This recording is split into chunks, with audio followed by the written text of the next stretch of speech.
الحمدللہ رب العالمین والصلاة والسلام علی خاتم النبیین وعلی آلہ واصحابہ اجمعین اما بعد۔ ناظرین، جیسا کہ آپ کے علم میں ہے کہ راویوں کی اس بات کا رد ہو رہا تھا کہ سیدہ فاطمہ رضی اللہ تعالیٰ عنہ کا گھر جلایا گیا، اس پر جو کتب اہل و سنت سے حوالے پیش کیے جاتے ہیں ان کا رد آپ کے سامنے پیش کیا جا چکا تھا، اور اب آپ کے سامنے ان کتب کا رد کیا جائے گا جن کو یہ شیعہ یہ کہتے ہیں کہ یہ کتب اہل سنت کی ہیں۔ حقیقت میں یہ کتابیں اہل سنت کی نہیں ہوتی، تو آج آپ کے سامنے انشاءاللہ یہ بات بیان کی جائے گی۔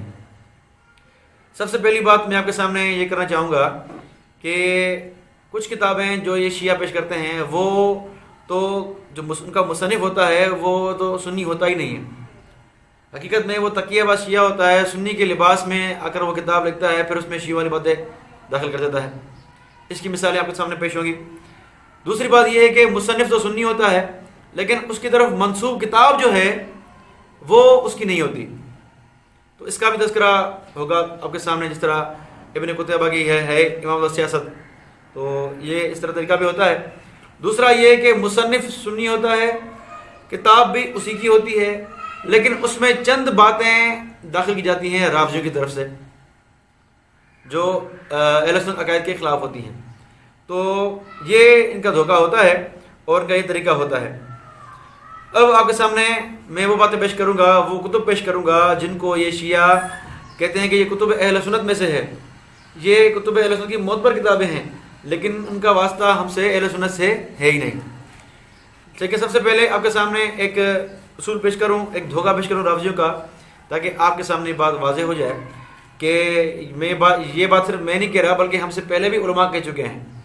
آپ شاہ عبد العزیز رحمۃ اللہ علیہ کی کتاب رکھتے ہیں تحفہ اثنا عشری، تحفہ اثنا عشری کا صفحہ نمبر 102 ہے، اور انہوں نے دھوکے لکھے ہیں شیعوں کے، ان کا دھوکہ نمبر 32 ہے۔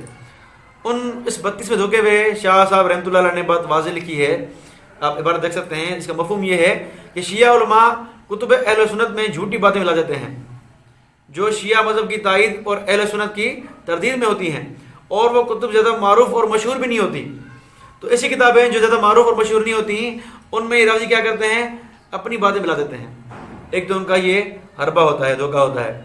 دوسرا دھوکہ انہوں نے اس حوالے سے یہ لکھا ہے، پیج 95 دیکھیں آپ، دھوکہ نمبر 19، دھوکہ 19 میں آپ دیکھیں تو واضح لکھا ہے شاہ صاحب نے کہ کسی اہل سنت معتبر عالم کے نام سے حدیث گھڑ دیتے ہیں، یا ایسا کرتے ہیں کہ کوئی کتاب منسوب کر دی اس اہل سنت کے نام سے، ٹھیک ہے، جس کا نام ملتا جلتا ہو، شیعہ جو مصنف ہے اس کا نام بھی ملتا ہے اور سنی کا دونوں کا نام ملتا ہے، تو شیعہ والی کتاب سنی کے نام منسوب کر دی، یہ بھی دھوکہ کرتے ہیں یہ۔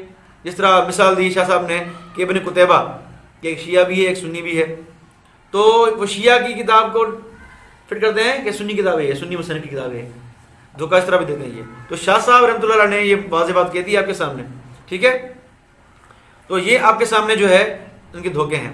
اب آتے ہیں کتابوں کی طرف۔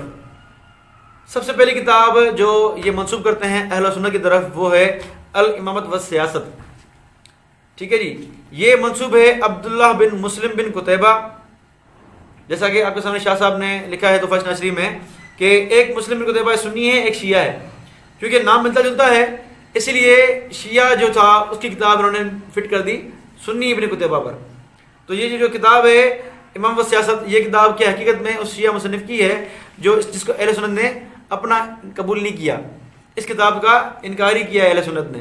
آپ دیکھیں الاعلام، علامہ زرکلی رحمۃ اللہ علیہ نے واضح لکھا ہوا ہے کہ الامامۃ والسیاست جلد نمبر 4 پیج 137 واضح لکھا ہوا ہے کہ الامامۃ والسیاست وللعلماء نظر فی نسبتہ الیہ، کہ اس کتاب کے لیے علماء نے اعتراض کیا ہے کہ یہ کتاب ابن قتیبہ کی نہیں ہے، جو سنی ابن قتیبہ ہے اس کی کتاب یہ ہے ہی نہیں، تو علماء نے اس کا انکار کیا ہے، لیکن یہ کہتے ہیں کہ معتبر کتاب ہے اہل سنت کی، معتبر عالم نے لکھی ہے، دھوکہ دیتے ہیں یہ شیعہ۔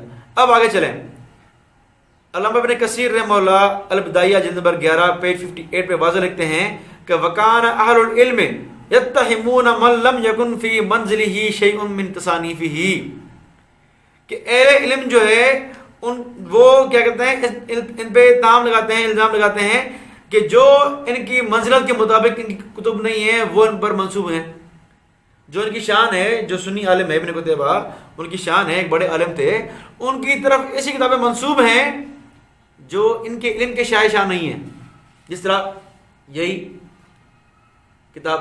تو بات واضح ہے کہ علماء اہل سنت نے اس کا انکار کیا ہے کہ یہ کتاب امام و سیاست جو ہے وہ کتاب ان کی ہے ہی نہیں سنی ابن قتیبہ کی. ٹھیک ہے جی. تو یہ بات واضح ہو گئی کہ یہ کتاب معتبر نہیں ہے اہل سنت کے نزدیک. تو اس کے حوالے پیش کرتے ہیں کہ بھئی فاطمہ کا گھر جلایا گیا یا یہ کیا وہ کیا، تو یہ بات قابل قبول نہیں ہے. اور اگلی دلیل آپ دیکھیں، اگلی بات دیکھیں آپ کہ یہ کتاب سنی کی نہیں ہے، شیعہ ابن قتیبہ کی ہے. ٹھیک ہے. تو اس پہ دلیل آپ دیکھیں، لسان المزال جلد نمبر 5 صفحہ 10.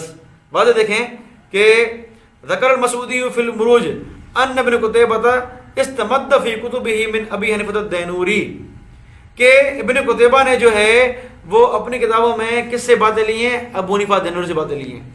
اور یہ ابو حنیفہ دینوری کون ہے؟ یہ بھی ایک شیعہ تھا جو سنی بن کر رہا تھا. تذکرہ انشاءاللہ آگے بیان ہوگا اس کا. تو اس کی کتابوں میں باتیں کس سے لی گئی ہیں؟ اس شیعہ سے لی گئی ہیں. تو یہ بات اس کی دلیل ہے کہ یہ جو کتاب ہے جس منسوب کرتے ہیں ابن قتیبہ کی طرف، یہ حقیقت میں اس شیعہ ابن قتیبہ کی ہے، نہ کہ سنی ابن قتیبہ کی. تو یہ بات واضح ہو گئی کہ کتاب جو ہے الامام و سیاست یہ سنی کتاب نہیں ہے، یہ شیعہ کتاب ہے، اور اہل سنت علماء نے اس کا انکار کیا ہے. اب آگے چلتے ہیں دوسری کتاب کی طرف. دوسری کتاب ہے الملل والنحل. ان کی مسلم نام ہے محمد بن عبد الکریم الشہرستانی. یہ جو ہے یہ بھی مشہور ان کو کیا ہے، شیعوں نے کیا ہے کہ یہ کتب اہل سنت میں سے ہے ملل والنحل. حالانکہ آپ دیکھیں کہ اہل سنت علماء نے واضح اس کا رد کیا ہے. سیر اعلام النبلاء علامہ ذہبی رحمہ اللہ جلد نمبر 20 صفحہ 288 واضح لکھا ہوا ہے تذکرے میں ان کے شہرستانی کے. کیا لکھا ہوا ہے؟ وہ متہم بالالحاد غال فی التشیع، کہ یہ کیا ہے؟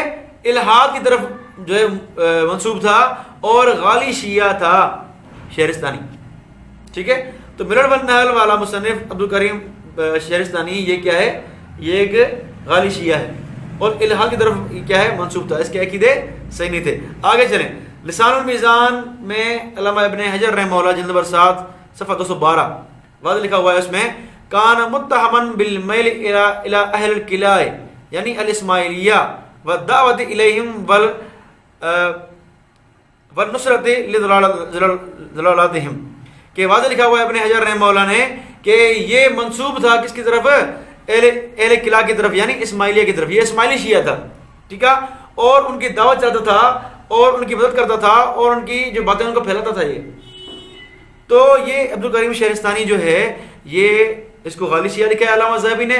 ابن حجر لسان المیزان میں اس کو اسماعیلی شیعہ لکھا ہے. یہاں تک لکھا ہے کہ اسماعیلی شیعہ تھا، ان کی تبلیغ کرتا تھا، یہ ان کا مبلغ تھا اسماعیلیوں کا.